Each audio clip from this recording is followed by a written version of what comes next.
గోరింటాకు పెట్టుకుందామా? ఆషాఢం రాగానే అందరం గోరింటాకు పెట్టుకుంటాం. అందులో ఏం వేయకుండానే న్యాచురల్ గా రెడ్ ఎలా అవుతుందో చూద్దాం. సింపుల్ గా గోరింటాకు ఆకు కొన్ని వాటర్ వేసి మిక్సర్ చేశాను.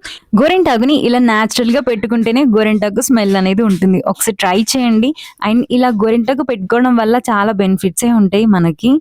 ఆషాఢం అనేది స్పెషల్ కాబట్టి ఆషాఢంలో అందరం పెట్టుకుంటాం. అలా అప్పుడప్పుడు పెట్టుకున్నా కూడా మనకి నెయిల్స్ ప్రాబ్లమ్స్ ఉన్న కూడా క్లియర్ అవుతుంది. గోరింటాకు ఆకుని తెచ్చుకున్నాక వెంటనే దాన్ని క్లీన్ చేయాలి. క్లీన్ చేసి మిక్సర్ లో వేసా. అందులోనే మా చిన్నోడు వచ్చి షాక్ అవుతూ నవ్వుతున్నాడు చూడండి. వాడి స్మైల్ ఎంత బాగుంది. అండ్ ఇంకా వాడి రీల్స్ అయితే రాబోతున్నాయి మన ఛానల్లో. మిస్ కాకండి, ముందే సబ్స్క్రైబ్ చేయండి మన ఛానల్ని. ఇక్కడ నేను గోరింటాకు కొంచెం వాటర్ వేసి మిక్సర్ చేసా.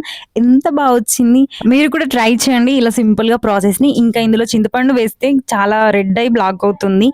అలా ఏం వేయకుండానే ఆరెంజ్ టు రెడ్ ఎలా టర్న్ చేయాలో చూద్దాం.